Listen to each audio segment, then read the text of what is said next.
අද අපි මේ ආරක්ෂක අමාත්‍යාංශයට මේ වගේ ලිපියක් බාර දුන්නා. ඒ තමයි අපි දකිනවා පහුගිය දවස් කිහිපය පුරාම කැම්ප් ඉස්සරහා කියන උතුරේ හමුදා මූලස්ථාන හමුදා කැම්ප් ඉස්සරහා උද්ඝෝෂණය කරනවා ඒවා ගලවලා අයින් කරන්න කියලා. ඒ වගේම විහාරස්ථාන ඉස්සර දැන් උද්ඝෝෂණ මගින් තමයි උතුරේ ඊළම්වාදී ඒ වගේම බෙදුම්වාදී කණ්ඩායම් කටයුතු කරන්නේ දැන් යුද්ධය නෙමෙයි උද්ඝෝෂණ කරනවා මේ කට්ටිය හමුදා කඳවුරු ඉවත් කරන්න කියලා.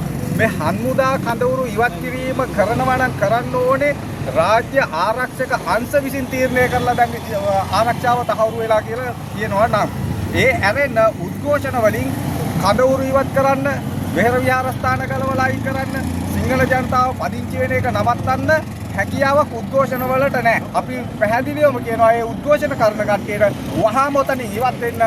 ඉවත් නොවුනොත් අපිත් එනවා ඔන්න ඔය ස්ථානයට තමුන්නාන්සේලාට මුහුණ දෙන්න අපිත් උද්ඝෝෂණ කරනවා. හමුදා කඳවුරු ඉවත් කිරීම සම්පූර්ණයෙන්ම අපි ඒකට විරුද්ධයි.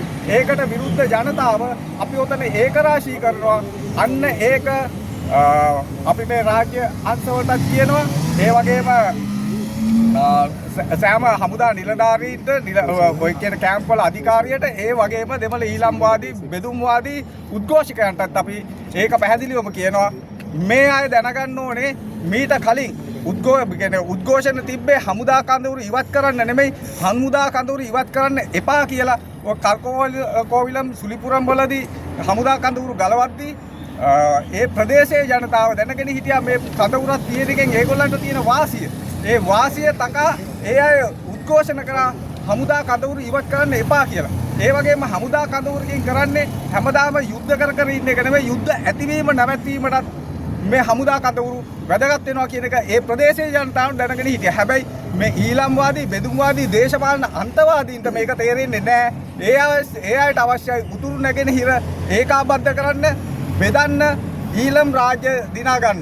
මෙන්න මේකට අපේ හමුදා කඳවුරු ඈඳ ගන්න එපා. එහෙම කරන්න ලෑස්ති වුණා. අපි මූලික අවස්ථාවේ හැටියට ආරක්ෂක අමාත්‍යාංශයට අපි ලිපියකින් බාර දුන්නා. මේ ලිපියෙන් බාර දීලා ඉවරලා අපි සති දෙකක් ඇතුළත අපි බලාපොරොත්තු වෙනවා මේ ආරක්ෂක ලේකම්වරයාත් එක්ක සාකච්ඡා කරන්න. එහෙම සාකච්ඡා කරන්න අපිට අවස්ථාව දුන්නේ නැත්නම් ඊගාවට අපිට සිද්ධ වෙනවා ගලවන්න කියන අයට විරුද්ධව උද්ඝෝෂණය කරන්නේ ප්‍රදේශයට ගිහිල්ලා. අපි ඒක කරනවා.